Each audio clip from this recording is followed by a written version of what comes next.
অশান্ত বাংলাদেশ, একের পর এক হিন্দুদের প্রতি আক্রমণ অব্যাহত। আর এবার বাংলাদেশ সরকারকে চিঠি রামকৃষ্ণ মঠ ও রামকৃষ্ণ মিশনের। দেশের সার্বিক পরিস্থিতি বিবেচনায় চিন্ময় কৃষ্ণ দাসকে জেল মুক্ত করুন। চিন্ময় কৃষ্ণ দাস ব্রহ্মচারীকে কারামুক্তি করলে আপনার সরকারের ভাবমূর্তি উজ্জ্বল হবে। আশা করি আপনি প্রয়োজনীয় ব্যবস্থা গ্রহণ করে আমাদের আশ্বস্ত করবেন। এবার বাংলাদেশ সরকারকে এই মর্মে চিঠি রামকৃষ্ণ মঠ ও রামকৃষ্ণ মিশনের। বাংলাদেশ সরকারের প্রধান উপদেষ্টাকে চিঠিতে আবেদন রামকৃষ্ণ মঠ ও মিশনের।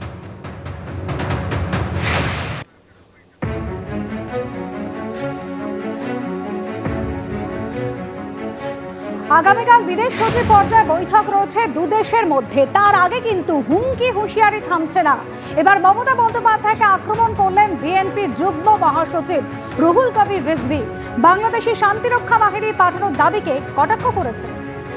ভারতের জনগণের সাথে আমাদের কোন শত্রুতা নেই, তাদের সাথে আমাদের মতবাদ থাকে, তারা শান্তিপ্রিয় ভালো মানুষ। কিন্তু তাদের কিছু নেতা যারা সেকুলার হলো, আমরা মমতার প্রতি আমাদের শ্রদ্ধা ছিল। মমতা বন্দ্যোপাধ্যায় উনি বোধহয় কি বলে যে উনি সেকুলার, উনি ধর্ম নিরপেক্ষ, সেখানে প্রত্যেক ধর্মগোষ্ঠীর মানুষ তার কাছে আশ্রয় পায়।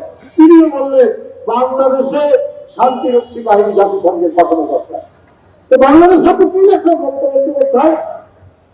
আপনাকে সবাই জানে আপনি ধর্ম নিরপেক্ষ মানুষ, কিন্তু আপনাদের প্রত্যেকেরই মনের গভীরে কঠোর হিন্দুত্ববাদ আপনারা ঝুলিয়ে রাখে।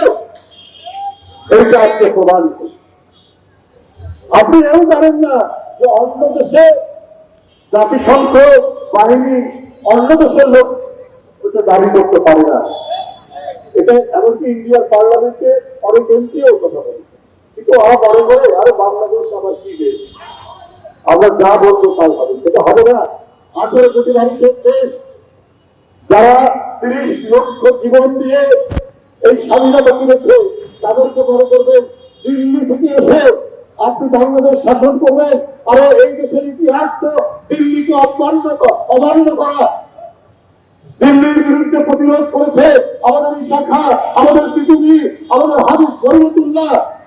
এই ঐতিহ্যের এই রক্তের ধারাবাহিকতা আমাদের। আমরা দিল্লির কাছে কোনদিন না খারাপ করিনি। মমতা বন্দ্যোপাধ্যায় ঠিক কি বলেছিলেন যার জন্য রুহুল কবির রিজভী এভাবে নিশানা করলেন মমতা বন্দ্যোপাধ্যায়কে?